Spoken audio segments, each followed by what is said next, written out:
మరి యొక్క ఆదివారం ఆరాధనా క్రమంలో ఆరాధించే స్థలంలో మనం అందరం కూడా ఏకీభవించాము. ఎంతటి విలువైన దేవునికరమైనటువంటి మన రక్షణను అభివృద్ధి పరిచేటువంటి సమయంలో పాల్గొనే అవకాశాన్ని మనకిచ్చిన తండ్రిని దేవుని కృతజ్ఞతలు తెలియజేస్తూ, ఇది ఆరాధనను చక్కగా జరిగిస్తున్నటువంటి సుబ్బారావు గారికి, అందరూ కూడా చాలా చక్కగా అది మా అందరికి వచ్చినటువంటి పాటలు, అందరూ కలిసి పాడేటువంటి పాటలు పాడి దేవుని నామాన్ని గనపరిచినటువంటి కీర్తనలు పాడినటువంటి వారికి, ఈ స్థలానికి చేరువచ్చినటువంటి ప్రతి ఒక్కరికి కూడా యేసుక్రీస్తు నామమున హృదయపూర్వక వందనాలు తెలియజేస్తున్నాను. దేవుడు మనకిచ్చినటువంటి ఈ సమయంలో పరిశుద్ధ గ్రంథములో నుంచి ఈ రోజు మనం నేర్చుకోబోతున్నటువంటి వాక్య భాగము లేక పాఠ్యాంశం ఏంటంటే, ఫ్యామిలీ ఎఫెక్షన్స్ అనేటువంటి వాటిని దేవుని వాక్య భాగములో మనం నేర్చుకుంటాం. దాన్ని తెలుగులో కుటుంబ ఆప్యాయతలు అనేది పదం వాడతారు. కుటుంబ ఆప్యాయతలు అని. నేటి దినాల్లో ఫ్యామిలీ లేని వాళ్ళు సుమారుగా ఎవరూ లేరు. ఎక్కడో ఒకరిద్దరు తప్ప అందరూ కూడా ఫ్యామిలీ కలిగిన వారుగానే ఉన్నారు. ఫ్యామిలీలు అందరికీ ఉన్నాయి గానీ, ఎఫెక్షన్స్ మాత్రం అందరికి లేవు. ఆప్యాయతలు మాత్రం లేవు. ఫ్యామిలీలు అయితే ఉన్నాయి గానీ, ఎఫెక్షన్ మాత్రం లేదు. అలాంటి స్థితిలో సమాజంలో మనం ఎన్నో వార్తలు వింటా ఉంటాం. భార్యాభర్తల మధ్య గాని, తల్లి బిడ్డల మధ్య గాని, పిల్లల మధ్య గాని, వాళ్ళు మేము ఫ్యామిలీ అని చెప్పుకోవటానికే తప్ప, ఎలాంటి ఆప్యాయతలు గాని, అనురాగాలు గాని సమాజంలో అయితే కనపడట్లేదు. కానీ మనం సమాజానికి వేరుగా, క్రీస్తుకు దగ్గరగా, సంఘ సభ్యులుగా, క్రైస్తవులుగా చేయబడినటువంటి వారంగా ఉన్న మనం కూడా అలాగే ఉన్నామా? లేక మనము లేఖనాల ప్రకారమైనటువంటి ఎఫెక్షన్ కలిగినటువంటి వారంగా ఉన్నామా అనేది ఆలోచింప చేసుకోవటానికి ఇది ప్రాముఖ్యమైనటువంటి భాగంగా మనమైతే నేర్చుకుంటాం. మా అవి బాప్తిసం పొందిన తర్వాత ఆ ఫోటోలు మన గ్రూపులో పెడితే చాలా మంది అవి బాప్తిసం పొందిన దానికి విషెస్ పెట్టారు. అందరూ కూడా గాడ్ బ్లెస్ యూ అని, కంగ్రాచులేషన్స్ అని చాలా చక్కగా పెట్టారు. సరే, వీళ్ళందరూ ఆ గ్రూపులో గ్రీటింగ్స్ పెడుతుంటే, సరే మా అబ్బి దానికి రిప్లై ఎలా పెడతదని నేనైతే మాట్లాడలా. రిప్లై పెడతదా పెట్టదా అని. ఈవినింగ్ మా అబ్బి రిప్లై పెట్టింది. ఏమని రిప్లై పెట్టింది ఎవరు చెప్పగలరా? Thank you all my family members అని పెట్టింది. నాకు చాలా సంతోషం వేసింది. అది తనకు తానే ఆలోచించగలిగింది. అంటే thank you my all family members అంటే మా కుటుంబ సభ్యులందరికీ కృతజ్ఞతలు. అంటే తనకంటూ ఇంకొక కుటుంబం వచ్చింది ఇప్పుడు. ఆమె కుటుంబంలోకి వెళ్ళింది. ఇంకా ఆ కుటుంబంలో ఉన్న తర్వాత ఆ కుటుంబంలో ఉన్న వాళ్ళందరూ కూడా నా ఫ్యామిలీ. నేను ఆ ఫ్యామిలీలో ఉన్నాను. వాళ్ళందరూ నా ఫ్యామిలీ సభ్యులనే విషయంలో బర్త్‌డే గాని, లేకపోతే మిగతా వాటికి గాని ఇప్పటివరకు ఏం పెట్టేదంటే, thank you uncle, thank you బాబాయ్, థాంక్ యూ మాయ అని పెట్టేది.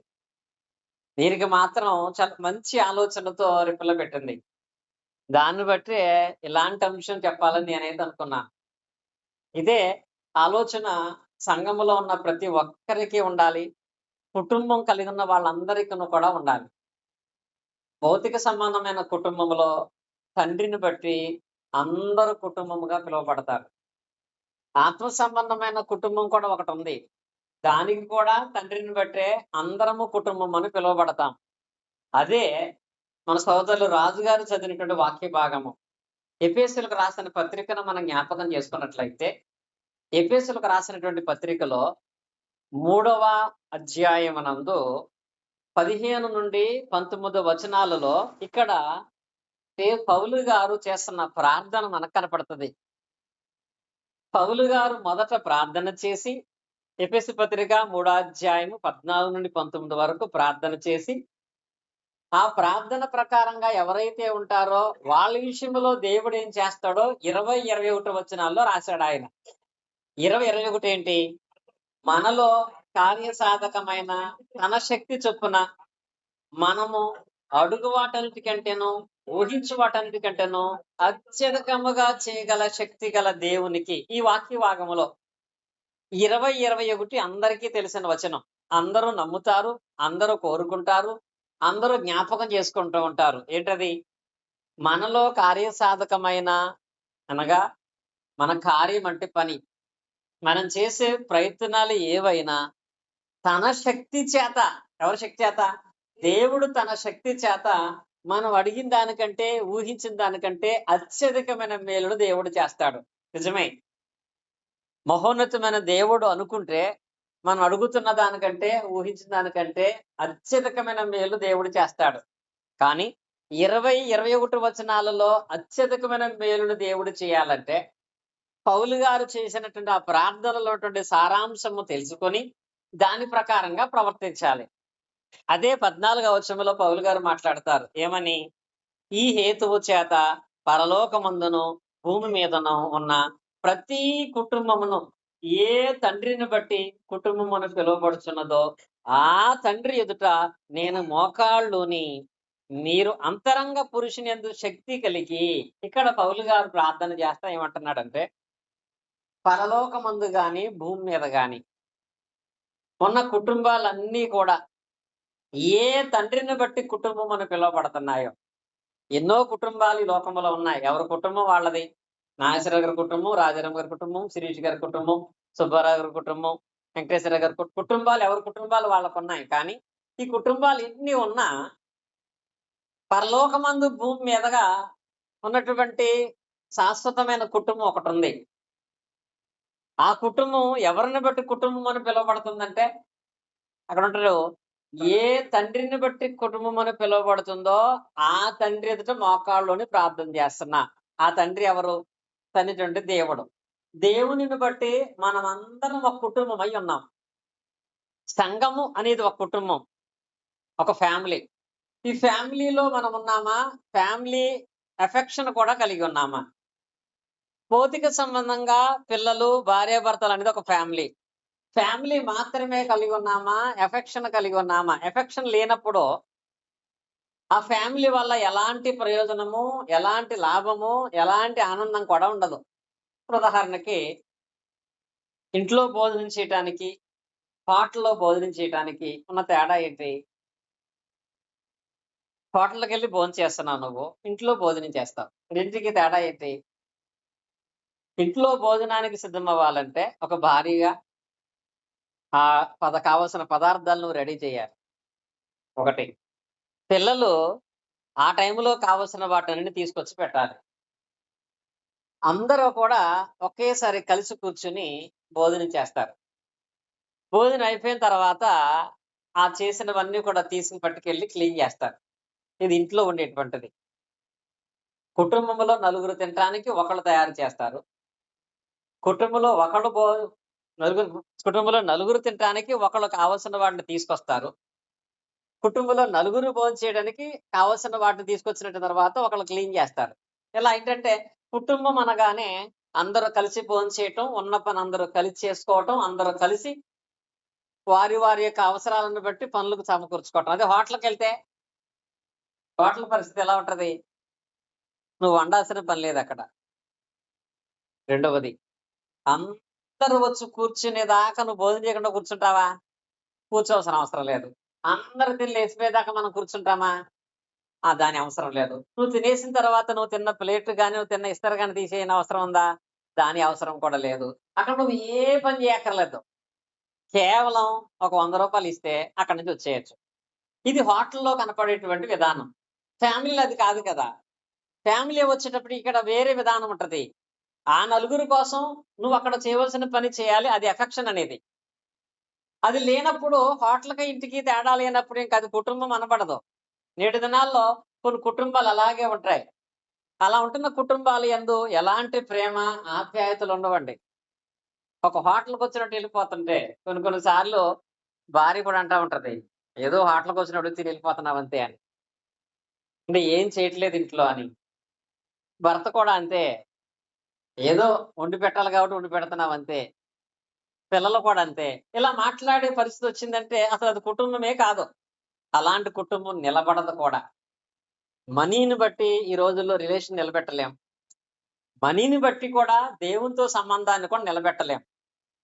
అది నిలబడాలన్నా, ఇది నిలబడాలన్నా కుటుంబములో కుటుంబముగా ఉండటం మాత్రమే కాకుండా ఆప్యాయత అనేది కూడా ఒక ప్రధానంగా ఉంటది గనుక, ఆ ఆప్యాయత లేకపోతే ఎఫెక్షన్ అనే దాని విషయంలో ప్రెజెంట్ భౌతిక సంబంధమైన కుటుంబాన్ని గురించి మాట్లాడుకుంటూ మనం వస్తే, కుటుంబము అనుకున్న ప్రతి ఒక్కరి విషయంలో కూడా కుటుంబంలో 2 స్టేజ్‌లుంటాయి. 2 రకాల స్టేజ్‌లుంటాయి అందరి కుటుంబాల్లో. ఆ 2 రకాల స్టేజ్‌లు ఎలా ఉంటాయంటే, ఒకటి చిన్న వయసులో ఉన్నప్పుడు కుటుంబము, అప్పుడుండేటువంటి ఎఫెక్షను. పెద్ద వయసొచ్చిన తర్వాత ఉండే కుటుంబము, అప్పుడుండే ఎఫెక్షన్ అనేది చాలా వేరుగా ఉంటది. చిన్న వయసులో ఉన్నప్పుడు ఆ కుటుంబంలో ఉండేటువంటి ఆలోచన విధానాలు లేక ఎఫెక్షన్ అనేది ఎలా ఉంటదంటే, ఇది అర్థం అవ్వటానికి మనం పరిశుద్ధ గ్రంథములో ఉన్నటువంటి ఒక పెద్ద కుటుంబాన్ని తీసుకుందాం. బైబిల్‌లో ఉన్న వాళ్ళందరికంటే మనకు తెలిసినటువంటి ప్రముఖుల్లో తెలియనటువంటి వాళ్ళు చాలా మంది ఉన్నారనుకోండి. 30 మంది, 40 మంది ఫ్యామిలీస్ ఉన్నోళ్ళున్నారు. మీకు తెలిసినటువంటి వాళ్ళలో పెద్ద ఫ్యామిలీ ఎవరిది? యోబు గారి పిల్లలు ఎంతమంది? 10 మంది. యోబు గారి కంటే ఎక్కువ మంది పిల్లలు ఎవరు లేరింకా? యాకోబు గారు. యాకోబు గారి ఫ్యామిలీ గురించి మాట్లాడుకుంటే, ఆ ఫ్యామిలీలో 2 స్టేజ్‌లుంటాయి. యాకోబు గారి ఫ్యామిలీలో 2 స్టేజ్‌లుంటాయి.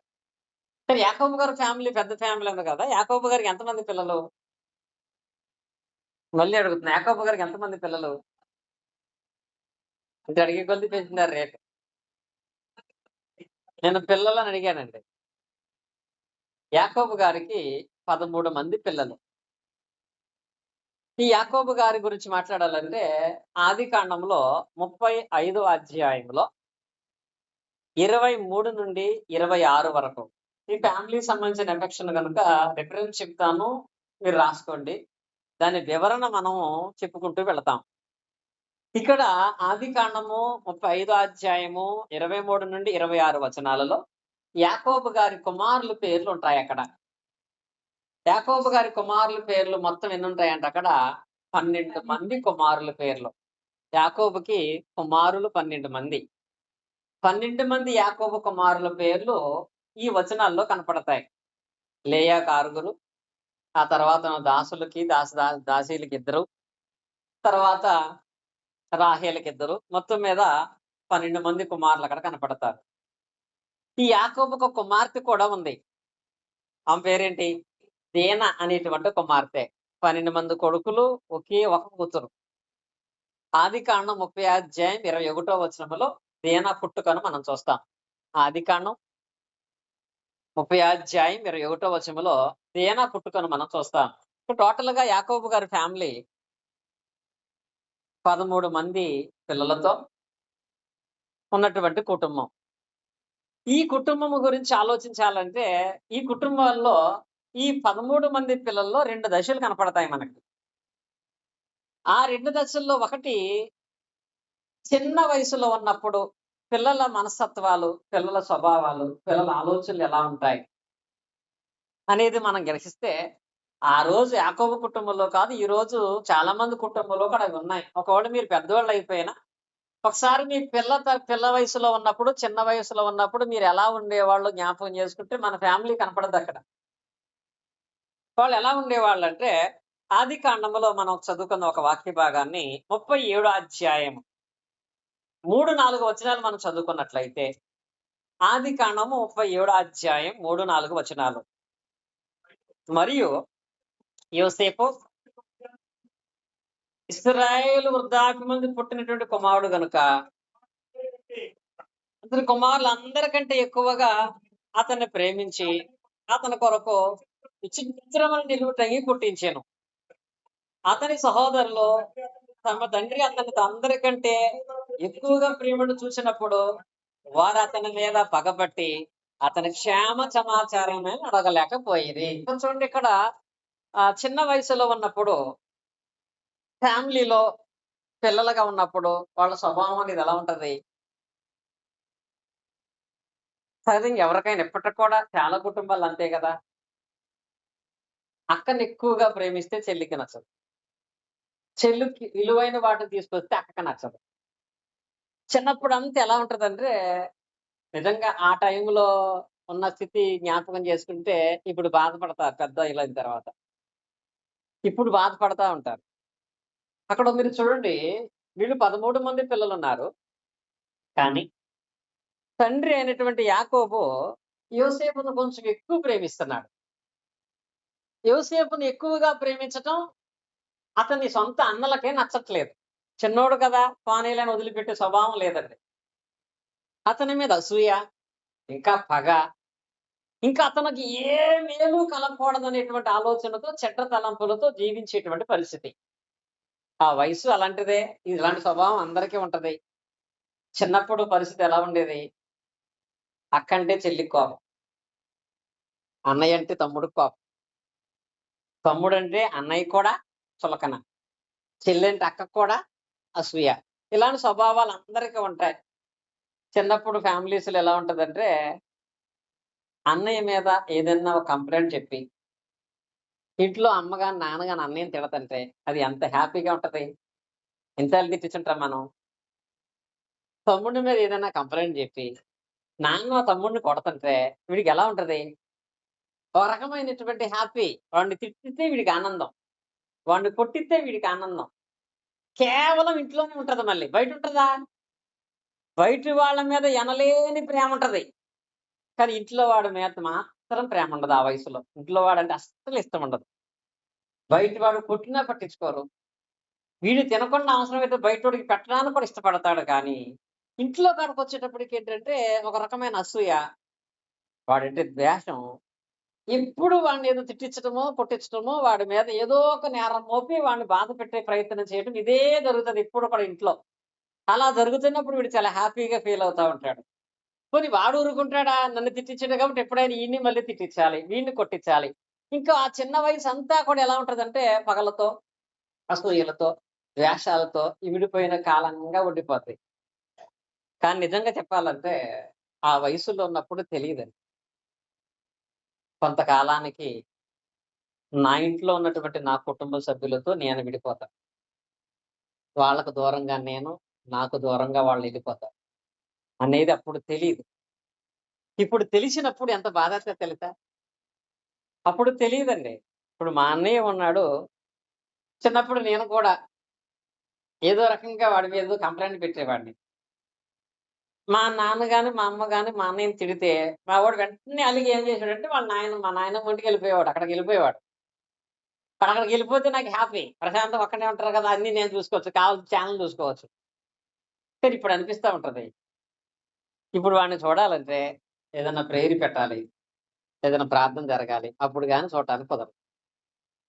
అప్పుడే పెద్దయిన తర్వాత వాడికి దగ్గరగా నేనున్నాను. నాకు దగ్గరగా మా అన్నయ్య ఉన్నాడు అనిపిస్తే అప్పుడు ఎంత ప్రేమించేవాళ్ళమో అనిపిస్తది.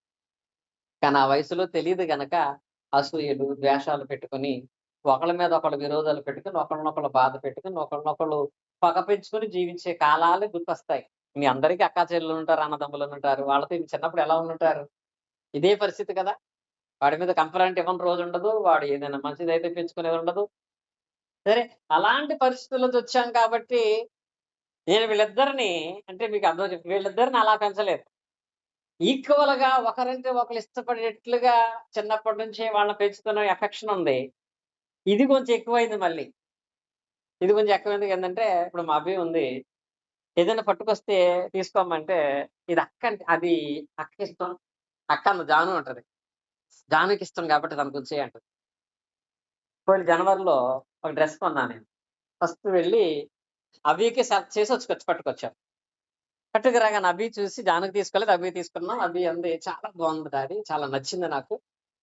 ఇలాంటిదే కావాలనుకున్నాను నేనని" తీసుకుంది. సరే అయిపోయిన తర్వాత 2 రోజుల తర్వాత మళ్ళీ ఎళ్లి జాను కూడా తీసుకొచ్చాను నేను. తీసుకురాగానే అభి మళ్ళీ దాన్ని తీసుకొని, "సార్ దానికంటే ఇదే బాగుంది నాకంది." మరి జాను అంది, "నువ్వు మొన్న అది కావాలనుకున్నావు కదా! ఇదొద్దన్నావు కదా! ఇది నాకు తీసుకొచ్చారు కదా! బాగుంది కదా!" అని అంది. వీళ్ళిద్దరి మధ్య ఇలా విరోధం ఉంటదా అని అనిపించింది. ఇది కుట్టించడానికి పంపించేటప్పుడు మా జాను ఉంది ఎనకాల. అమ్మా అది ఎవరెవరు కుట్టిద్దామంటే మా జాను అంది, అవి అడిగింది కదా డాడీ, నాది ఇచ్చే అక్క చెల్లికి అని చెప్పి. అప్పుడు చాలా సంతోషం వేసింది. అంటే కుటుంబం మధ్య ఎలాంటి ఎఫెక్షన్ అనేది. మా జానుని హాస్టల్‌లో పెడతానంటే జాను ఫీల్ అయితున్న కంటే మా అవి ఏడ్చేసింది. తర్వాత భయమేసింది. ఇలాగే ఉంటే రేపు పొద్దున్న ఈళ్ళ పరిస్థితి ఏంటి అని. అంటే రేపు అనే దినాన్న ఏ విధంగానైనా సరే, ఏ కుటుంబంలో ఉంటుంటారైనా సరే కలిసుంటం అనేది సాధ్యం పడదు.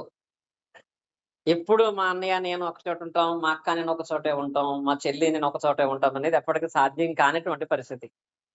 కానీ ఆ వయసులో అది తెలియక ఉన్న ఆ కాలంలోనే అసూయలతోనూ, రకరకాల ఆలోచనలతోనూ, ద్వేషాలు పెంచుకుంటూ వెళ్ళేటువంటిది ఎలానే ఉంటది. నిజంగా ఈ కుటుంబం కాడికొచ్చేటప్పటికి వీళ్ళు సొంత తమ్ముడి మీద ఎంత అసూయ, ఎంత పగ పెట్టుకున్నటువంటి వాళ్ళయిపోయారంటే, మనం ఆదికాండం జ్ఞాపకం చేసుకుంటే 37 అధ్యాయం 28 వచనంలో ఆదికాండం మీరు చూడండి 37 అధ్యాయం 28 వచనం మనం జ్ఞాపకం చేసుకుంటే, ఇక్కడ వాళ్ళ తమ్ముడి విషయంలో చేసిన పనేంటి? విద్యామీనటువంటి వర్తకులు ఆ మీదగా వెళ్ళుచుండగా వారు ఆ గుంటలో నుండి యోసేపును పైకి తీసి ఇష్మాయేలీయులకు 20 తులాల వెండికి వాళ్ళేం చేశారు అతన్ని అమ్మేశారు. అంటే నిజంగా ఆ వయసులో ఎంత అసూయ వీళ్ళకొచ్చేసిందంటే, అసలు టోటల్‌గా ఇలాంటి వాడు మన ఫ్యామిలీలోనే ఉండకూడదు అనే అంత అసూయ. అంత పగ పెంచుకున్నటువంటి వాళ్ళయ్యుండి 20 తులాల వెండికి తమ్ముడిని అమ్మేశారు. 20 తులాల వెండికి తమ్ముడిని అమ్మేశారు. ఇది ఫస్ట్ స్టేజ్. ఓకే. ఆ వయసులో ఇలాంటి గుణం అనేది సుమారుగా నా చిన్నప్పుడు నాకు అలా అయితే లేదన్నవాళ్ళు ఎవరు ఉండరు. ఉంటారా? నేనెప్పుడు మా అన్నయ్య మీద కంప్లెయింట్ ఇవ్వలేదు. నేనెప్పుడు మా తమ్ముడి మీద కంప్లెయింట్ ఇవ్వలేదు అనేది ఎప్పుడు ఉండదు. ఇది ఫస్ట్ స్టేజ్ కాబట్టి ఇది అందరికీ ఉండేటువంటిదే. అలాగే వీళ్ళు కూడా కొంచెం ఎక్కువ చేశారంతే. ఇది ఫస్ట్ స్టేజ్ అయిన తర్వాత ఇప్పుడు సెకండ్ స్టేజ్ వచ్చేటప్పటికి ఎలా ఉంటదంటే అందరూ పెద్దవాళ్ళవుతారు. అందరూ పెద్దవాళ్ళయ్యి వాళ్ళ బాధ్యతలు, వాళ్ళ స్థితిగతుల్లో స్థిరపరచబడిన తర్వాత అప్పుడు వాళ్ళ స్వభావం అనేది, వాళ్ళ ఆలోచన అనేది వాళ్ళ ఫ్యామిలీ మీద ఎలా ఉంటదో ఈ కుటుంబమే మళ్ళా మనకు మాదిరి. పెద్దవాళ్ళయిన తర్వాత ఉండే ఎఫెక్షన్ అనేది వేరుగా కనపడతది. అది ఎలా కనపడతది అంటే ఉదాహరణకి మీకు అర్థమవని చెప్తున్నాను. కొన్ని కొన్ని విషయాలు పర్సనల్‌గా మేము మాట్లాడుకుంటూ ఉంటాం. అయినా అవి అందరికీ ప్రయోజనకరం అనుకున్నప్పుడు పబ్లిక్‌గా చెప్తూ ఉంటా. అందుకే చాలా మంది నాతో అన్ని విషయాలు చెప్పరు. నేను చెప్పిన కానించి పబ్లిక్‌గా చెప్పేస్తాడు ఈయన. రాజారమ్మ గారికి వాళ్ళ తమ్ముడున్నాడు. వాళ్ళు చిన్నప్పటి నుంచి వాళ్ళు ఎలా ఉన్నారో ఏంటో అది వాళ్ళకిష్టం. కానీ మధ్యలో కొన్ని చిన్న చిన్న సమస్యలొచ్చినియి. మొన్న ఒక రోజు వాళ్ళ బ్రదర్‌కి ఆరోగ్యం బాగోకపోతే, ఆ బ్రదర్‌కి తమ్ముడికి ఆరోగ్యం బాలేదన్న విషయం ఇంట్లో ఎవరు ఈయనకి చెప్పలేదు. ఈయన మామూలుగా ఈయన పని చేసుకుంటూ వెళ్ళిపోతున్నాడు. ఒకరోజు ఫోన్ చేస్తే వాళ్ళ బ్రదర్ కాక, బ్రదర్ భార్య కాక, వాళ్ళ అత్తగారు ఎవరో ఎత్తి ఫోన్ మాట్లాడతా బయటికెళ్లారు. మీ తమ్ముడికి బాలేదు. కనీసం చూడటానికి కూడా రాలేదంట. అదేంటి ఆడికి బాగోకపోవటం ఏంటి? చూట్టానికి రాకపోవటం ఏంటి నేనంటే, అవును మంచం నుంచి కూడా లెగట్లేదు ఆడు. ఆ మాట వినగానే ఈయన ఫోన్ పెట్టేసి అక్కడ కూర్చొని ఏడ్చేస్తున్నాడు. సత్యమ్మ గారు ఏంటి ఏంటంటే, ఇలా మా తమ్ముడికి ఇలా అయింది. కనీసం మా మరదలు చెప్పలేదు. వాడు చెప్పలేదు. ఇంక అలాగే మంచం మీద పడిపోయాడంటే వాడు ఏ స్టేజ్‌లో ఉన్నాడో. అంటే ఎంత బాధ పెట్టినా, ఎంత నష్టపరిచినా, వాడి వల్ల ఎన్ని ఇబ్బందులొచ్చినా, మన అనేటువంటి వాడికి సమస్య అనగానే ఏమొస్తది? ఏ వయసులో? పెద్దోళ్ళయ్యేటప్పటికి ఎఫెక్షన్ వేరు. పెద్దోళ్ళయ్యేటప్పటికి వాళ్ళ ప్రవర్తన వేరు. అది మారిపోద్ది. చిన్నప్పుడేంటి? మీ నాన్న కొట్టాడురా మీ అన్నయ్యనంటే సూపర్‌రా అంటాడు. కానీ పెద్దయిన తర్వాత ఏమొస్తదంటే ఎఫెక్షన్ మారాలి. మారకపోతే ఇంక ఆ వయస్సుకి అనవసరం ఇంక. వాడు వయసొచ్చిన వాడే గాని, వయసు లేనివాడు గాని ఉంటాడు. ఇది ఫ్యామిలీగా వచ్చేటప్పటికి. అందుకే అపోస్తలుడైన పౌలు గారు కూడా వాక్య భాగం నుంచి మాట్లాడుతూ ఏమంటాడని చూడండి. కొరింథీ రాసిన మొదటి పత్రిక చదువుకున్నట్లయితే 13 అధ్యాయం 11 వచనం చూడండి. కొరింథీ రాసిన మొదటి పత్రిక 13 అధ్యాయం 11 వచనంలో ఇక్కడ ఒక పదం ఉంటది. పిల్లవాడినై ఉన్నప్పుడు పిల్లవాని వలె మాట్లాడితిని, పిల్లవాని వలె తలంచితిని, పిల్లవాని వలె యోచించితిని. ఇప్పుడు పెద్దవాడనై పిల్లవాని చేష్టలు మానివేసితిని. ఇక్కడ చూడండి ఇక్కడ పౌలు గారు అంటున్నాడు. ఇది ధర్మశాస్త్రం గురించి మాట్లాడుతున్నా, ఆయన చెప్పిన ఎగ్జాంపుల్ అనేది వయసు గురించే. ఏం చెప్తున్నాడంటే, నేను పిల్లవాడినైనప్పుడు పిల్లవాని చేష్టలు చేశా. పిల్లల చేష్టలేంటి? అసూయ, పగ పెంచుకోవటం, ద్వేషం పెంచుకోవటం, వాడి పతనాన్ని చూడాలనుకోవటం, వాడు నీకు విరోధంగా కంప్లైంట్స్ ఇవ్వటం ఇలా ఉంటది. కానీ పెద్దవాడయిన తర్వాత ఏం మానేశాడట? నేను ఆ పిల్లవాడిని చేష్టలు ఏం చేశాను? మానేశాను అనేటువంటి అంటాడు ఇక్కడ. ఆ పిల్లవాడిని చేష్టలు మానేశాను అంటాడు. అవి మానేసి నువ్వు పెద్దవాడుగా వయసు వచ్చినటువంటి వాడవైతే అప్పుడు నీ కుటుంబంలో ఉండే ఎఫెక్షన్ అనేది ఎలా ఉంటదంటే, ఈ కుటుంబం గురించి మనం మాట్లాడుకుందాం. మనము ఆదికాండం 37:28లో పిల్లవాళ్ళుగా ఉన్నటువంటప్పుడు వాళ్ళ యోసేపుని అమ్మేశారు. ఇప్పుడు మనం ఆదికాండం 42 అధ్యాయం కానించి మనం చదువుకుంటూ వస్తే, ఆదికాండం 42 అధ్యాయంలో 2-4 వచనాలు ఒకసారి జ్ఞాపకం చేసుకున్నట్లయితే, ఇక్కడ కానాను దేశమందు అనగా యాకోబు కుటుంబం ఉన్న దేశంలో కరువొచ్చింది. తినటానికి సరైన ఆహారం అనేది లేదు. చాలా మంది ఆహారం లేక చనిపోయే పరిస్థితి వచ్చింది. ఆ పరిస్థితుల్లో వీళ్ళు అమ్మేసినటువంటి యోసేపు ఏ దేశంలో ఉన్నాడు? ఐగుప్తు దేశంలో ధనాగార మంత్రిగా, రాజు తర్వాత అధికారిగా 7 సంవత్సరాలు పండిన పంటను దాచిపెట్టి, ఇప్పుడు ఐగుప్తు దేశంలో ఉన్న ఆహారాన్ని పంచిపెడుతూ, అదే ప్రాంతానికి ఏ దేశం నుంచైనా ఎవరన్నా వెళితే వాళ్ళకి ఆహారం అమ్ముతున్నాడు. ఎవరు? యోసేపు. ఇది తెలుసుకున్నటువంటి యాకోబు 7వ వచనంలో చేసిన పని చూడండి. సారీ 4వ వచనంలో. అయినను అతనికి హాని సంభవించనేమోనని యాకోబు యోసేపు తమ్ముడగు బెన్యామీనును అతని అన్నలతో పంపినటువంటి వాడు కాదు. ఈ వాక్య భాగం మనం చదివినట్లయితే, ఈ కరువు వచ్చినప్పుడు 2 నుంచి యాకోబు తన యొక్క కొడుకుల్ని పిలిచాడు. యోసేపు తీసేస్తే ఇంకెంతమంది కొడుకులు ఉంటారు? 11 మంది కొడుకులు. యాకోబు కుటుంబంలో చిన్న కుమారుడు పేరేంటంటే బెన్యామీను. ఈయన స్వయంగా యోసేపు యొక్క తమ్ముడు. సరే, యాకోబు 11 మంది పిల్లలను పిలిచి ఐగుప్తు దేశంలో ధనం, ఆహారం అనేది అమ్ముతున్నారు. కాబట్టి మన కుటుంబం కొరకు మీరు వెళ్ళి ఆహారాన్ని కొనుక్కు రమ్మని చెప్పి పిల్లల్ని పంపిస్తా. పిల్లల్ని పంపేటప్పుడు ఈ బెన్యామీనుని మాత్రం యాకోబు ఉంచేసుకున్నాడు. ఎందుకు ఉంచేసుకున్నాడో తెలుసా? ఆల్రెడీ ఈ పిల్లల వలన ఒక బిడ్డను కోల్పోయాడు. మళ్ళీ ఇదే స్వభావం ఒకవేళ వీళ్ళలో ఉంటే చిన్నవాడికైనా ఏదైనా హాని కలుగుతుందేమో అనే భయం ఒకటి. ఇంకా ఈ చిన్నవాడి మీద ఉన్న ప్రేమతో బెన్యామీనుని మాత్రం నా దగ్గర ఉంచండి. మీరు మాత్రం కానాను దేశానికి, ఐగుప్తు దేశానికి వెళ్ళి మన కొరకు ఆహారాన్ని కొనుక్కు రమ్మని పంపిస్తున్నాడు. పరంగా చెప్పాలంటే పనికి 10 మందిని పంపుతున్నాడు. ఒకడు మాత్రం ఇంటికాడ పెట్టుకున్నాడు. పిల్ల వయసు ఏదో ఒప్పుకుంటారా? ఒప్పుకుంటారా? పిల్ల వయసు ఒప్పుకుంటారా? అంటే ఏమంటారు?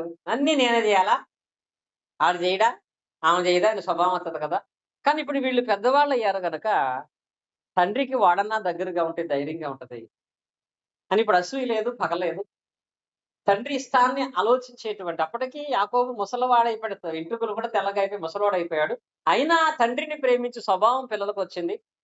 ఆ బెన్యామీనుని తండ్రి దగ్గర వదిలిపెట్టి ఈ 10 మంది బయలుదేరి ఐగుప్తు దేశానికి వెళ్ళారు.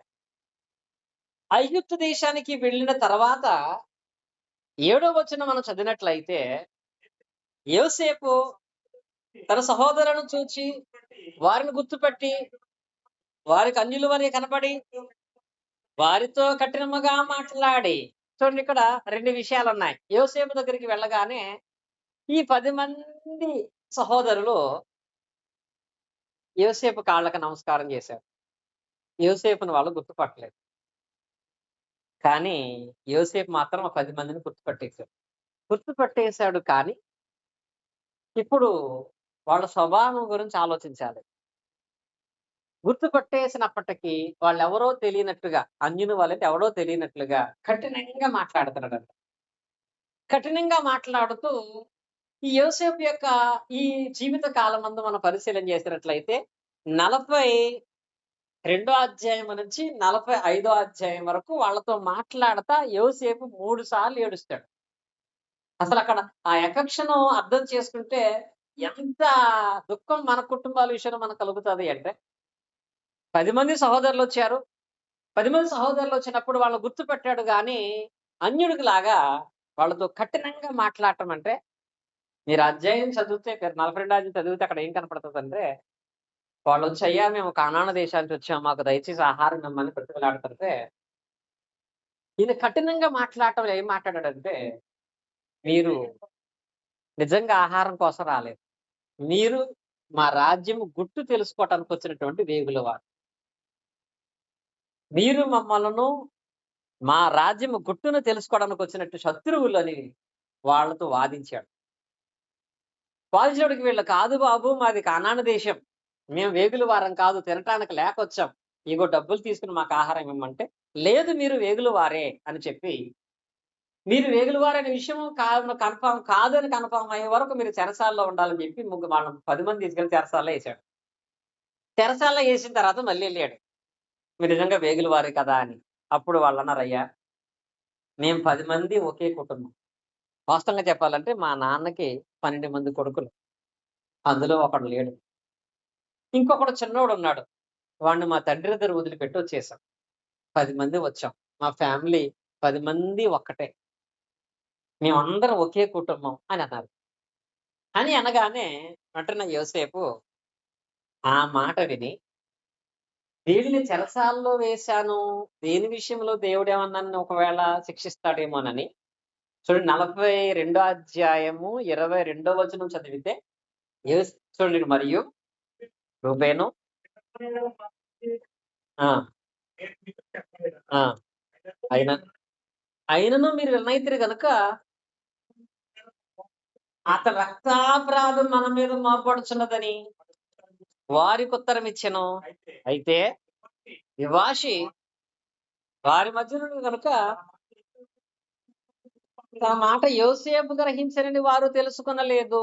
ఇక్కడ మీరు జ్ఞాపకం చేసుకున్నట్లయితే, ఇప్పుడు ఈ 10 మంది యోసేపు గారు ఏమన్నారంటే చెరసాలలో పడేశాడు. చెరసాలలో పడేసినప్పుడు వీళ్ళందరూ ఏమనుకుంటున్నారంటే, వీళ్ళకి ఆల్రెడీ అబ్రాహాము గారి లాంగ్వేజ్ ఏంటో తెలుసా? అబ్రాహాం మాట్లాడే భాష. అబ్రాహాంకో పేరుంటది. దేశం కానాను. అబ్రాహాం భాష ఏంటి? హెబ్రీయుడు అండి. ఇశ్రాయేల్ అందరూ మాట్లాడే భాష హెబ్రీ భాష. హెబ్రీ భాష మాట్లాడతారు. ఐగుప్తీయులు దేశంలో మాట్లాడే భాష వేరు. కనుక హెబ్రీ భాషలో వీళ్ళు మాట్లాడుకుంటున్నారు ఏంటో తెలుసా? ఇప్పుడు ఇచ్చి చెరసాల్లో పడి ఈ నిందలు భరిస్తున్నామంటే కారణం ఏంటో తెలుసా? చిన్నప్పుడు మనం తప్పు చేశాం. మన తమ్ముడిని అమ్మేసాం. వాడి రక్తము, ఆ అపరాధము ఈరోజు మనకు తగులుతుంది. అది భరించాల్సిందే. నిందలు పడాల్సిందే అని వాళ్ళు మాట్లాడుకుంటుంటే, పక్కనున్న యోసేపుకి అది తెలుసుగా ఆ భాష. యోసేపుకి అర్థమైంది. అంటే నా గురించి మా అన్నయ్యలు ఇప్పుడు బాధపడతారు. అప్పుడు పొరపాటు చేశారు. అప్పుడు ఇబ్బంది పెట్టారు. అప్పుడు అమ్మేశారు. కానీ ఇప్పుడు మా కుటుంబంలో వాళ్ళకి బాధ ఏస్తుంది. మనకేయదా? చిన్నప్పుడు మనం చేసే పనులు మీకు జ్ఞాపకం చేసుకుంటే బాధేయదా? ఆ రోజు అనవసరంగా ఇలా చేశాను, ఇలా ఇబ్బంది పెట్టానని. అలాగే ఇప్పుడు ఆయనకి బాధేసి, ఆ బాధతో మీరు చదివితే 24 వచనంలో ఏం చేశాడాయన? అప్పుడు అతను వారి ఎదురున అవతలకి పోయి ఏడ్చి మళ్ళా వాళ్ళ వైపుకొచ్చి వారితో అంటే చూడండి ఇక్కడ ఏం చేశాడంట? యోసేపు బయటికెళ్ళిపోయి ఏం చేశాడంటే ఏడ్చేసాడంట. అంటే తట్టుకోలేకపోయాడు. 10 మందిని చూసాడు. అది ఫ్యామిలీ. ఆ ఫ్యామిలీ వాళ్ళు తనకు అన్యాయం చేసినా, ఇప్పుడు వాళ్ళ ఇబ్బందుల్లో ఉన్నారు, ఆహారం లేకుండా ఉన్నారని తెలియగానే ఆయనకి ఏడుపొచ్చేసింది. బయటికెళ్ళిపోయి ఏడ్చి మళ్ళీ యథామామూలుగా వచ్చి, "నీకు ఆహారం ఇస్తాను గాని, ఇక్కడ షిమ్యోన్ ఉన్నాడు కదా! ఈ షిమ్యోన్ అనేటువంటి మీ 10 మందిలో ఒకడైన షిమ్యోన్ని ఇక్కడ వదిలేయండి. మీకు ఆహారం ఇస్తా. ఈ షిమ్యోన్ని ఇక్కడ మీరు వదిలేసి, మీరు చెప్పింది నిజమే అయితే, మీతో పాటు 11 వాడు ఉంటాడు కదా! వాడిని తీసుకురండి." 11 ఆయన పేరేంటి? బెన్యామీన్. బెన్యామీన్‌ని మీరు తీసుకొస్తే అప్పుడు ఈ షిమ్యోన్ని నేను వదిలిపెడతాను. కాబట్టి షిమ్యోన్ని ఇక్కడ వదిలిపెట్టి, మీరు ఆహారం పట్టుకొని మీ దేశానికెళ్ళిపోయి, మళ్ళీ వచ్చేటప్పుడు బెన్యామీన్‌ని కూడా తీసుకురండి. అప్పుడు నేను ఈ షిమ్యోన్ని వదిలిపెడతానని చెప్పాడు. అప్పుడు వాళ్ళు ఏడ్చి, తప్పదు కుటుంబానికి ఆహారం కావాలి. వీడిని వదిలిపెట్టటం. సరే తండ్రిని ఒప్పించి వాడిని తీసుకొద్దామని డబ్బులిచ్చి ఆహారం తీసుకున్నారు. ఆహారం నిండా సంచులేసుకొని, ఆ సంచులు మళ్ళీ ఆ ఒంటెల మీదో, గుర్రాల మీద యేసుకొని తిరిగి వెళ్ళిపోతా వెళ్ళిపోతున్నటువంటి వాళ్ళు మార్గ మధ్యలోకి వెళ్ళిన తర్వాత ఒక ప్లేస్‌లో ఆహ్, ఆ గొర్రెలకు గాడిదలకు ఆహారం పెడదామని మూటలు ఓపెన్ చేస్తే, వీళ్ళకి ఆహారంతో పాటు వీళ్ళిచ్చిన డబ్బులు కూడా 2 ఇచ్చేసాడు ఆయన. ఎవరు? యోసేపు. అన్నయ్య కదా! డబ్బులు తీసుకోలేదు. కానీ ప్రేమను కనపరచలేకపోతున్నాడు. ప్రేమను దాచుకోలేకపోతున్నాడు. ఏడ్చాడు. తిరిగి డబ్బులిచ్చేసాడు. ఓపెన్ చేసి చూడగానే ఆ మూటలో డబ్బులున్నాయి. ఆహారం ఉంది. వీళ్ళకి భయమేసింది. ఇప్పుడు లేనిపోయింది. మళ్ళీ ఈ డబ్బులు కూడా మనమే తెచ్చేసామనుకుని తమ్ముడినేమైనా చేసేత్తాడేమో అని భయంతో ఇంటికి ఆహారం పట్టుకెళ్లారు. ఆహారం వాళ్ళు తిన్నారు. ఎంతకాలం కొంతకాలమే. తర్వాత యాకోబు అన్నాడు, మరలా ఆహారం అయిపోయింది గనుక మళ్ళీ మీరు ఐగుప్తు దేశానికెళ్ళి తీసుకురండి అన్నాడు. అప్పుడు వీళ్ళన్నారు, అయ్యా అక్కడ ఏం జరిగిందో చెప్పుకొచ్చారు. అక్కడ ఒక అధికారి షిమ్యోన్ని అక్కడ వదిలిపెట్టేసుకున్నాడు. రెండవసారి మీరు వస్తే గనక చిన్నోడిని తీసుకొని రమ్మని చెప్పాడాయన. కాబట్టి మేము బెన్యామీను ఉంటేనే ఎళ్తామన్నారు. తండ్రి అన్నాడు, వీడు గనక నాకు దూరమైతే, వీడికి ఇహానాకరం జరిగితే నేనింక బ్రతకలేను. కాబట్టి వీడిని పంపనంటే, అప్పుడు యోధా నేనంటాడు, నాన్న తమ్ముడిని నేను తీసుకెళ్తాను. తమ్ముడికి ఏమన్నా జరిగితే నా పిల్లలు నువ్వు చంపేయి. నాది బాధ్యత అని యోధా ఒప్పించి తమ్ముడిని తీసుకొని రెండోసారి మళ్ళీ వాళ్ళు ఐగుప్తు దేశానికెళ్ళారు. రెండవసారి ఐగుప్తు దేశానికెళ్ళి చూడండి 43 అధ్యాయం మనం చదివినట్లయితే 15వ వచనంలో జ్ఞాపకం చేసుకున్నట్లయితే, ఆ మనుషులు ఆ కానుకలు తీసుకొని ఆ! తమ వెంట బెన్యామీనును తీసుకొని లేచి ఐగుప్తునికి వెళ్లి యోసేపు ఎదుట నిలబడ్డారు. ఇప్పుడు రెండోసారి ఐగుప్తు దేశానికొచ్చారు. ఎలా వచ్చారంటే ఆయన రిటర్న్ ఇచ్చిన రోకలు పట్టుకొచ్చారు. మళ్ళీ వేరే రోకలు పట్టుకొచ్చారు. ఒకవేళ ఇక్కడ రోకలు ఎత్తుకుపోయారనే కంప్లెయింట్ వస్తదేమో అని భయంతో ఆ డబ్బులు, ఈ డబ్బులు 2 డబ్బులు పట్టుకొని బెన్యామీను తీసుకొని వాళ్ళు యోసేపు దగ్గర నిలబడ్డారు. యోసేపు దగ్గర నిలబడగానే అందరూ సమాజంలో అధికారులుంటారు, మంత్రులుంటారు, చాలా మంది సమాజం ఉంటారు గనక ఈ 11 మందిని చూడగానే యోసేపు మళ్ళీ వచ్చారా? బెన్యామీను ఇతనేనా? అని చెప్పి ఒక అధికారిని పిలిచి, వీళ్ళకి మధ్యాహ్నం మంచి భోజనం ఏర్పాటు చెయ్యి. మంచి మాంసంతో భోజనం ఏర్పాటు చెయ్యి. నేను లంచ్‌లో కలుస్తానని చెప్పాడు. వీళ్ళని తీసుకెళ్ళిపోయేటప్పుడు దారిలో అడుగుతారీళ్ళు.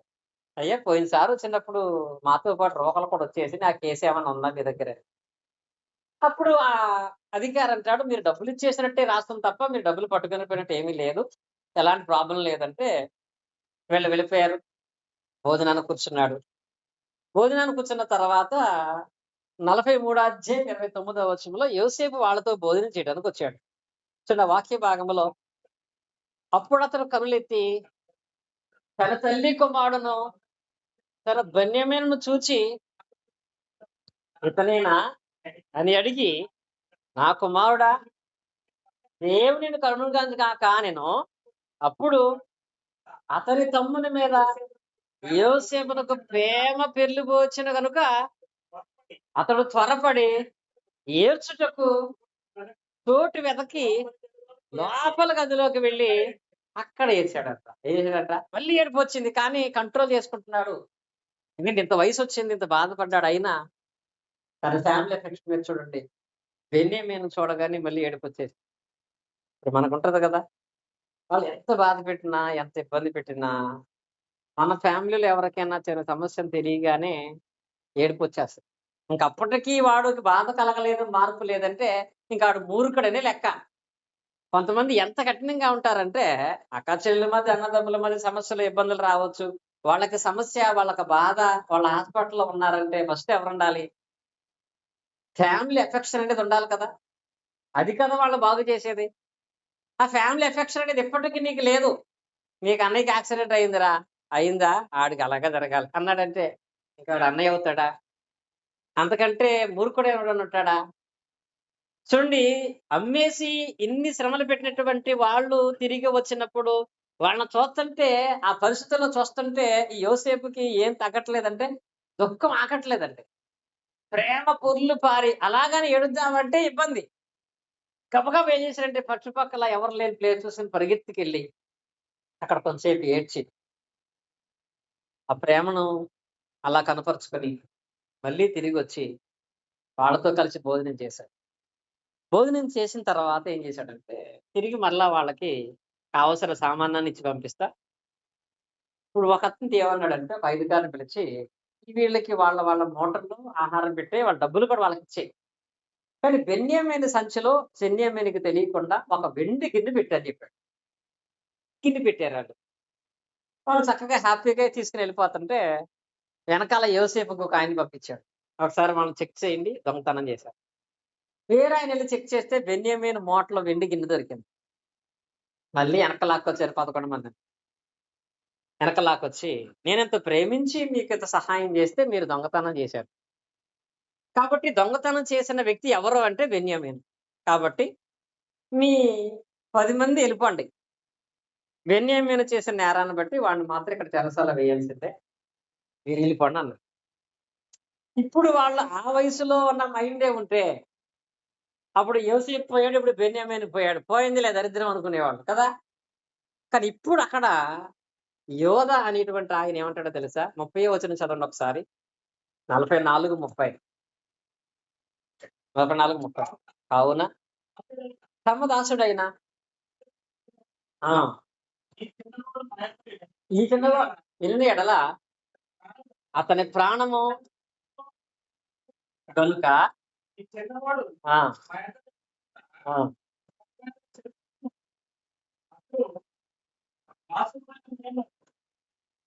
ఆ! చదవండి.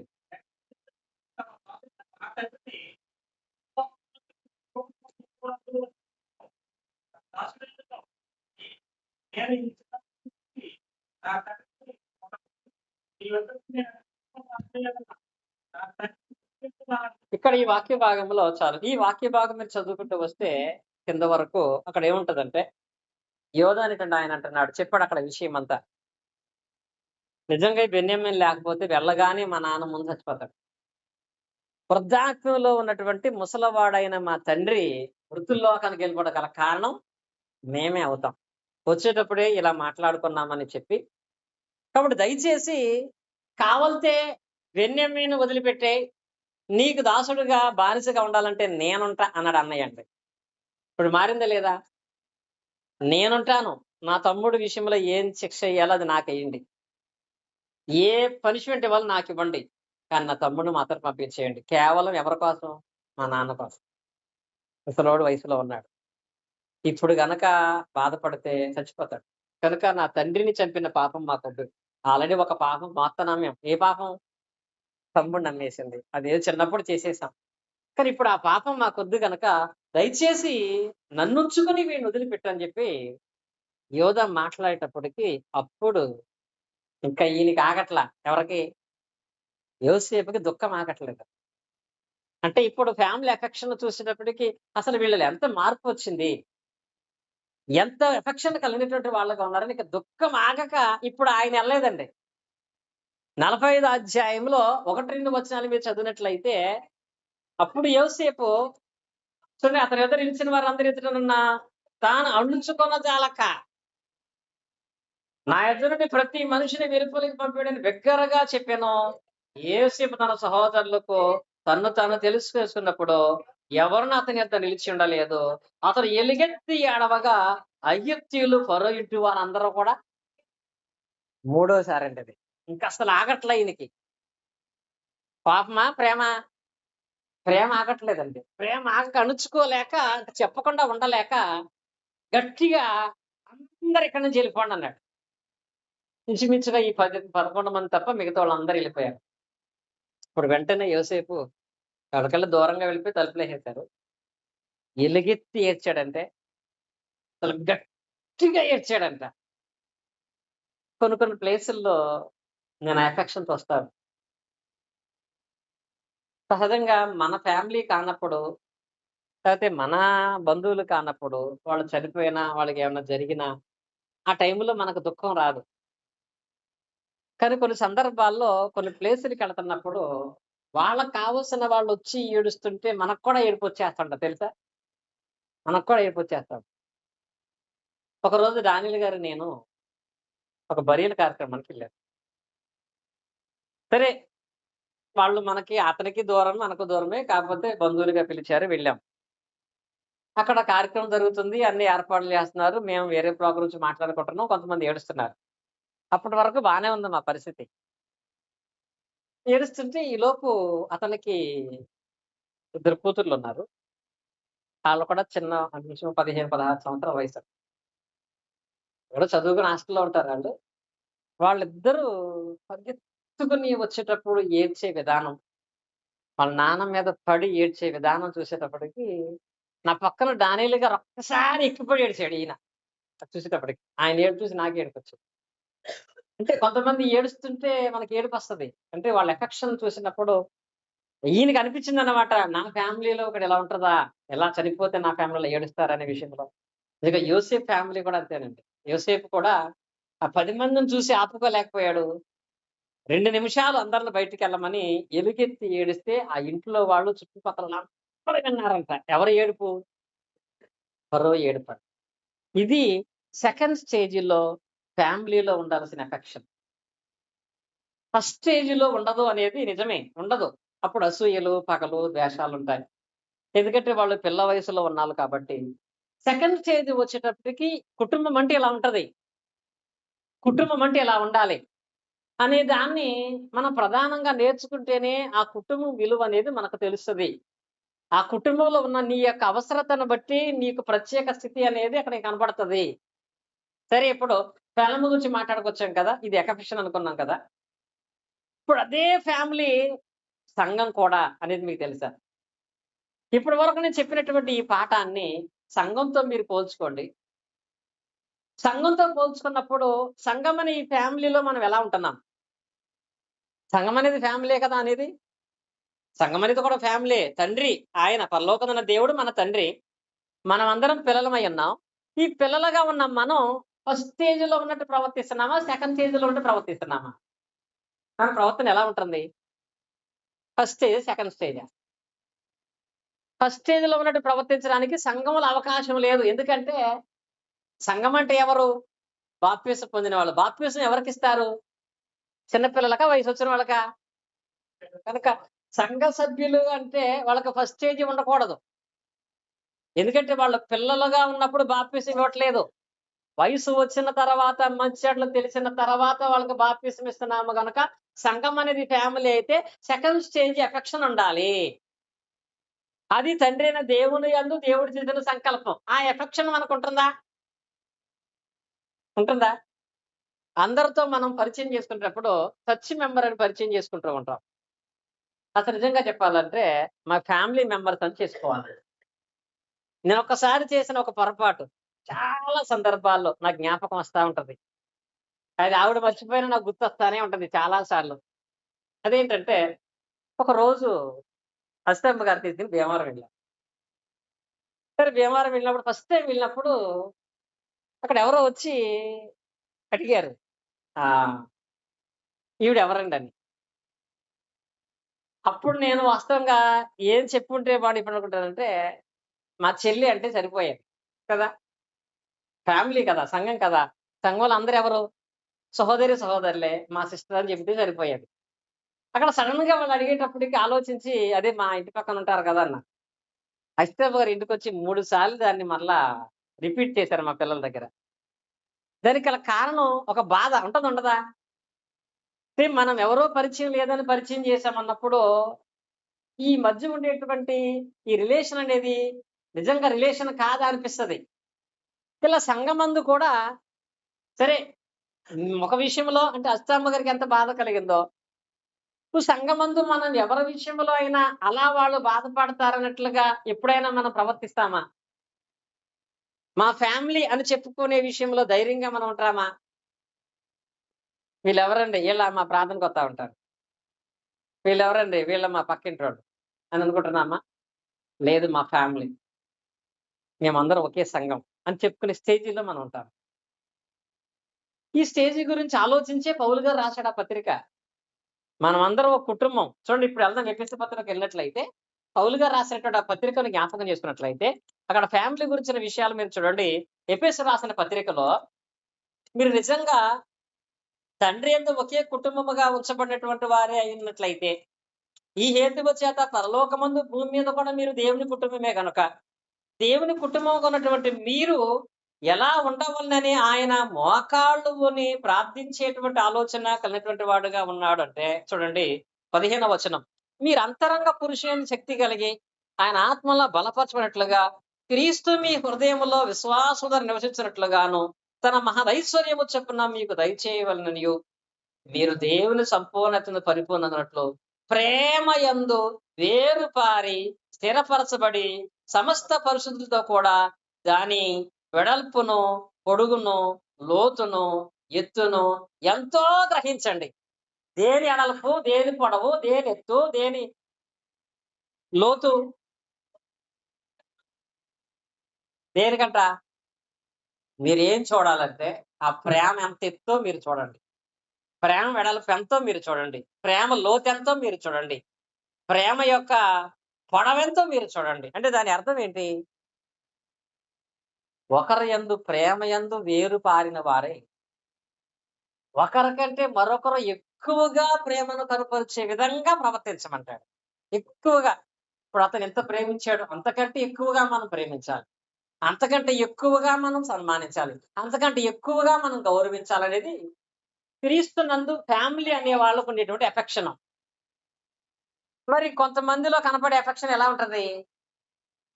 వాళ్ళు ఎంత అవమానించారు కాబట్టి అంతకంటే ఎక్కువ అవమానించాలి.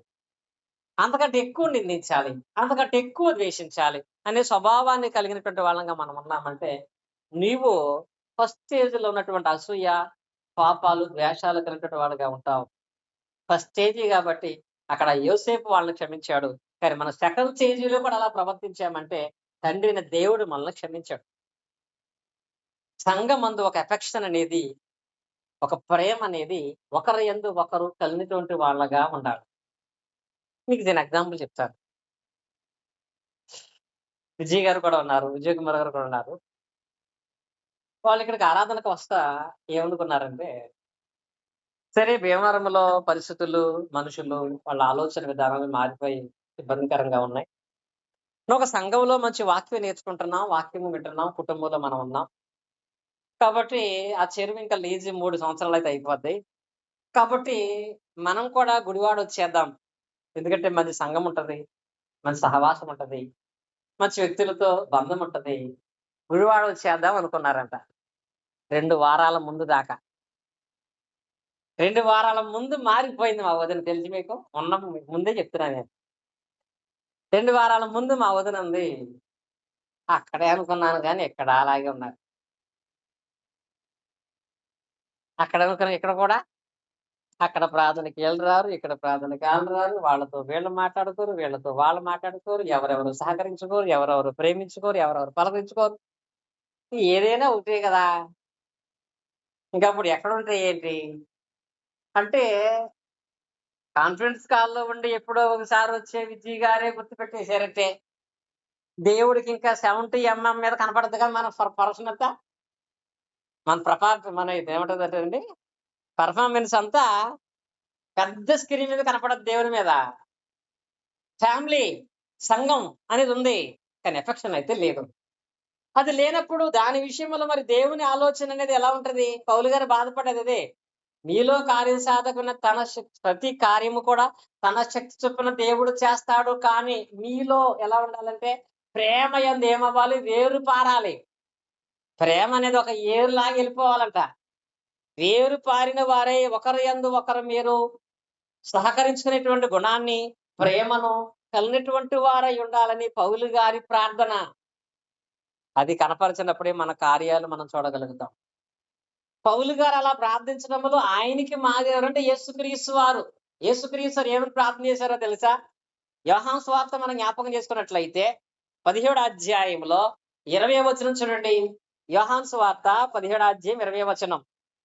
మరియు నీవు నన్ను పంపితివని లోకము నమ్మనట్లు తండ్రి నా యందు నీవును నీ యందు నేనును ఉన్నలాగున వారును మన యందు ఏకమై ఉండవలనని వారి కొరకు నేను ప్రార్థన చేయట్లేదు. కానీ వారి వాక్యం వలన నా యందు విశ్వాసం ఉంచి వారందరూ ఏకమై ఉండవాలని ప్రార్థన చేస్తున్నాడంట. చూడండి ఈ వాక్య భాగం అర్థం ఏంటి? యేసుక్రీస్తు గారు కూడా ఏమని ప్రార్థన చేస్తున్నారో తెలుసా? ఈ సంఘ సభ్యులందరూ నాకు దగ్గరగా, క్రీస్తుకు దగ్గరగా ఉండటం కాదు. ముందు వారి యందు వారు ఏమై ఉండాలి? ఏకమై ఉండాలి. వారి యందు వారు ఏకమై ఉండాలి. వారి యందు వారు ఐక్యత కలిగిన వారండి. వారి యందు వారు ప్రేమ కలిగిన వారై ఉండాలి. అలా ప్రేమించాలంటే క్షమించే మనసుండాలి. క్షమించడం కొరకు ఎంత దూరమైనా వెడతాను. ప్రేమించడం కొరకు ఎలాంటి మాటలైనా పడతాను. కలిసుండటం కొరకు ఎన్ని నిందలైనా భరిస్తాను అనే మనసు కనపడాలక్కడ. ఎంత దూరమైనా. ఆ జ్యోతి ఇటు వరకు ఒక మాట అంటా ఉండేది ఇటు వరకు. ఏమనేదంటే, వాళ్ళిలా జేశారు. కానీ నేను కూడా అలాగే జేస్తే వాళ్ళకి మనకి తేడా ఏంటి? తేడా కనపడాలి కదా! తేడా ఉండాలి కదా! మరి మనం దేవుని కుటుంబం, దేవుని పిల్లలం. వాళ్ళకి, మనకి దేవుడు తేడా చూపించాలంటే, వాళ్ళకి, మనకి ప్రవర్తనలో తేడా మనకు చూపించాలి కదా! కరెక్ట్‌గా ఎవడో అన్యుడిగా ఉన్నటువంటి వాడు పెళ్లి పుస్తకం తీసి, ఆ పెళ్లి పుస్తకంలో లిస్ట్ చూసి, వీళ్ళ కట్నం రాసి ఇచ్చారా? అయితే మనం చదివిద్దామని చూసినట్టుగా, ప్రార్థనల గురించి గాని, పరిచర్య గురించి గాని, ఏదైనా కార్యక్రమం గురించి గాని, వాళ్ళొచ్చారా మనం వెళదామని ఆలోచించే స్వభావాన్ని మనం కలిగినటువంటి వాళ్ళంగా ఉన్నామని అంటే, మన స్టేజి దేవుడు కోరుకున్నట్లుగా లేదు గనక, మన స్థితి ఎప్పటికీ మార్చబడదు. ఆయన చెప్పేది ఒకటే, ముందు సంఘం అంటే అందరూ కలిసికట్టుగా ఒక కుటుంబంగా, ఫ్యామిలీగా ఉండాలి. ఫ్యామిలీ విషయంలో ప్రేమను కలిగినటువంటి వాళ్ళుగా, క్రీస్తునందు సహోదరి సహోదరులుగా పిలుచుకునే విషయంలోను, సహకరించుకునే విషయంలోను కలిగినటువంటి వారై ఉండాలని మాట చెప్తున్నాడు. పౌలు గారు అలా ఎందుకు చెప్తున్నాడంటే, ఆనాటి సంఘములో పౌలు గారికి కనపడిన విషయం ఏంటంటే, కొరింథీ రాసిన మొదటి పత్రిక 1 అధ్యాయం 10 వచనం చూడండి. కొరింథీ రాసిన మొదటి పత్రిక 1 అధ్యాయం 10 వచనములో 1:10 పౌలు గారు చెప్తున్నాడు కొరింథీ సంఘానికి, మీలో సహోదరులారా, మీరందరూ ఏకభావముతో మాట్లాడవలనని, మీలో కక్షలు లేక ఏక మనస్సుతోనూ, ఏక తాత్పర్యముతోనూ మీరు సన్నద్ధులై ఉండవలనని మన ప్రభువైన యేసుక్రీస్తు మీకు ఆజ్ఞాపించాడు. ఇక్కడ పౌలు గారు బతిమాలుతున్నాడు సంఘాన్ని. వేడుకోవటం అంటే ఏంటి?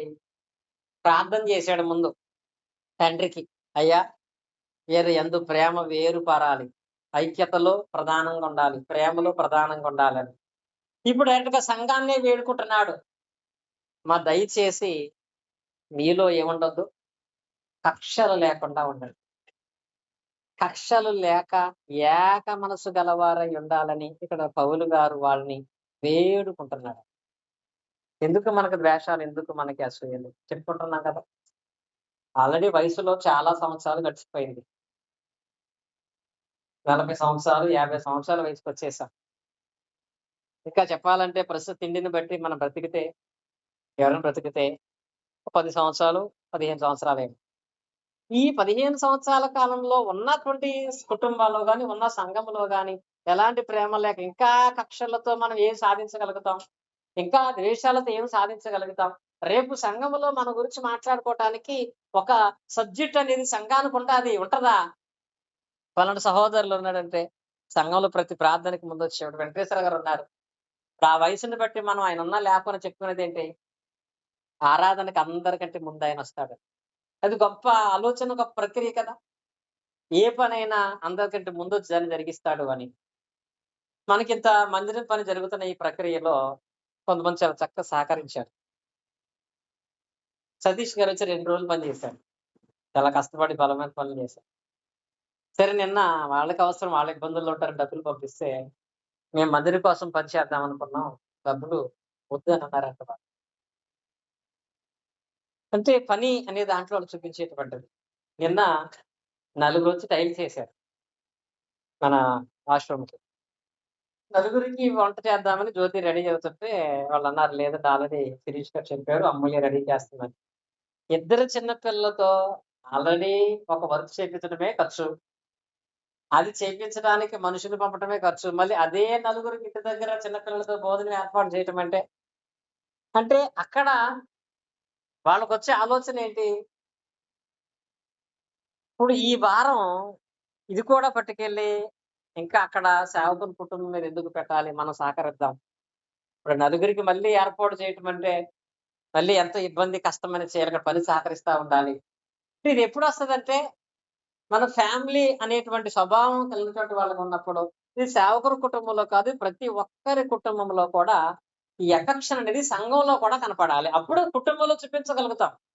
అప్పుడు కుటుంబాలు నిలబడతాయి, కుటుంబాలు గౌరవించబడతాయి, సంఘమందు దీవించబడతాము కూడా. అపోస్తలుడైన పౌలు గారి కోరిక ఒకే ఒక కోరిక.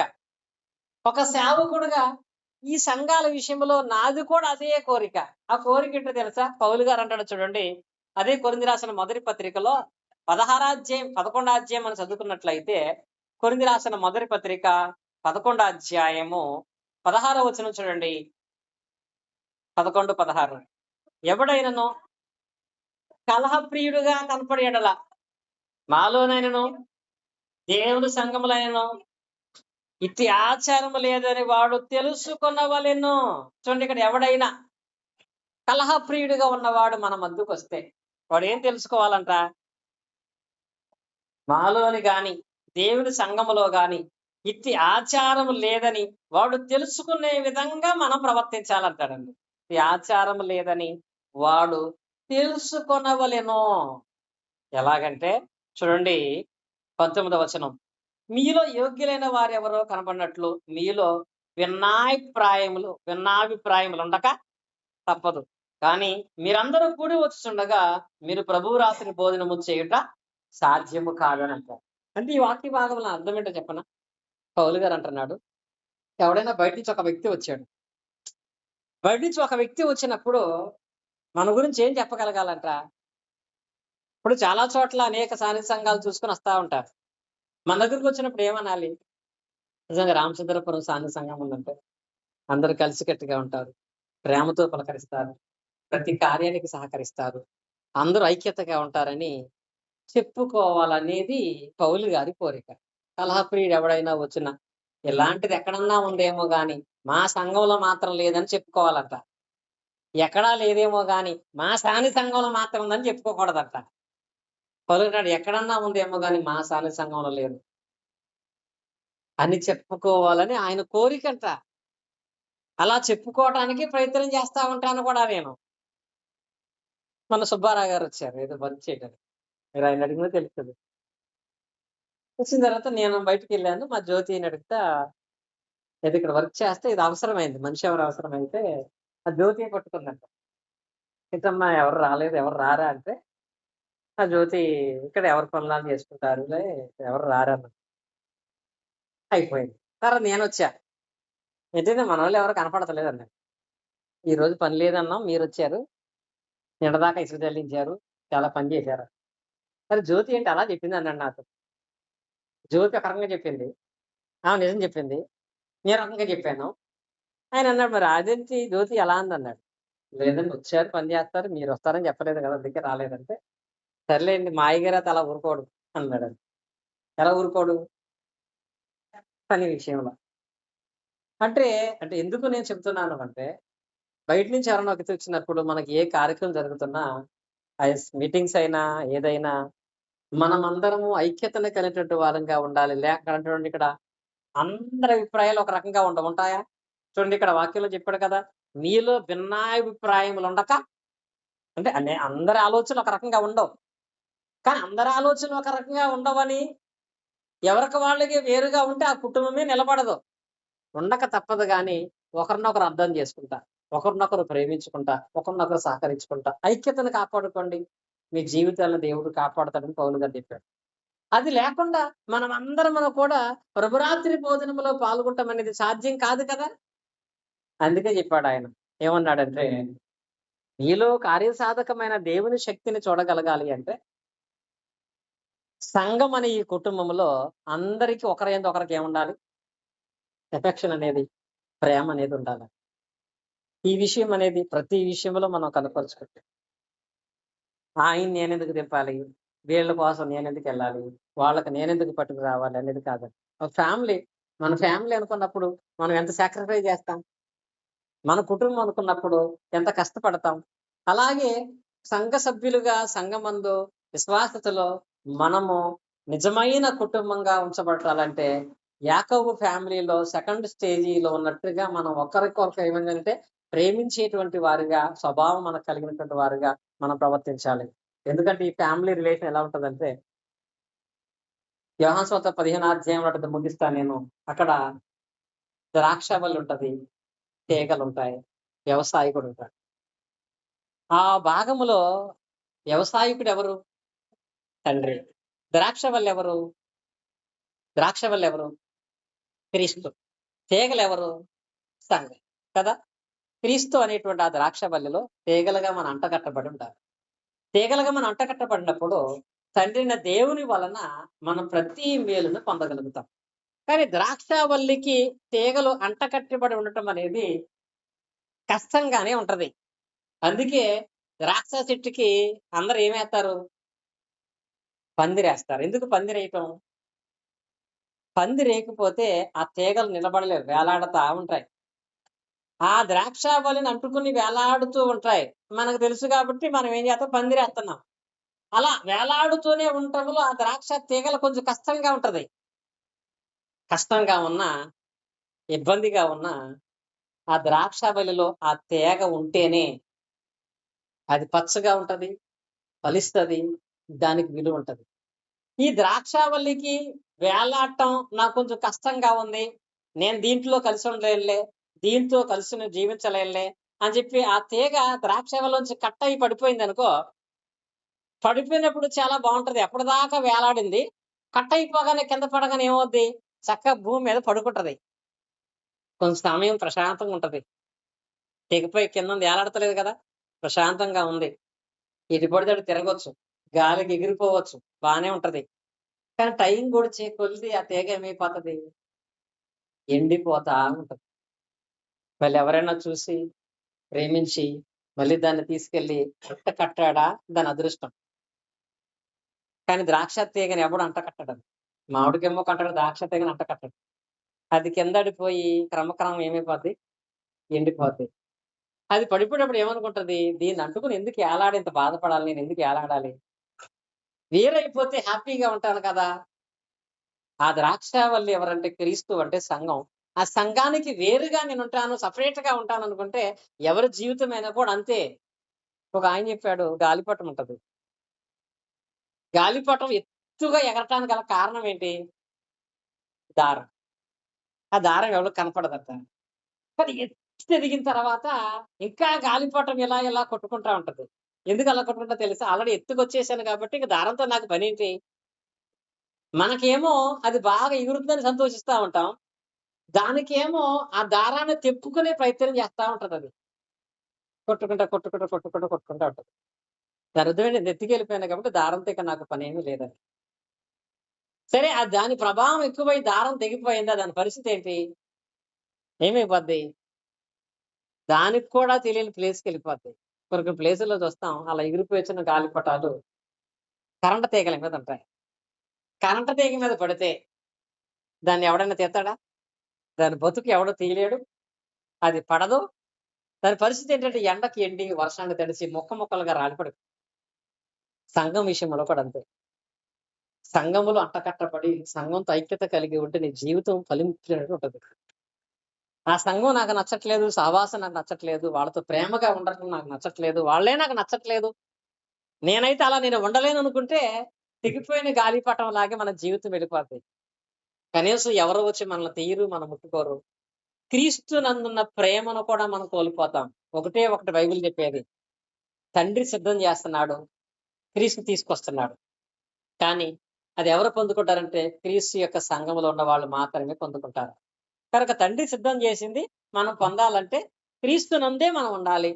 ఆ సంఘంలో ఎలా ఉండాలని యేసుక్రీస్తు చెప్తున్నాడు? అందరూ ఏకమై ఉండాలి. పౌలు గారు ప్రార్థన చేస్తున్నాడు, ప్రేమ వేరు పారిన వారుగా ఉండాలి. ఆయన ఏం కోరుకుంటున్నాడు? బయట వాళ్ళు వచ్చినా సరే మన గురించి ఎలా చెప్పుకోవాలంట?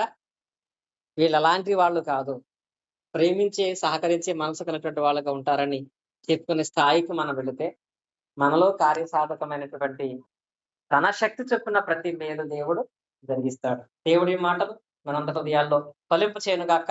ఆమేన్. ఆసక్తిగా మీ అందరికీ కూడా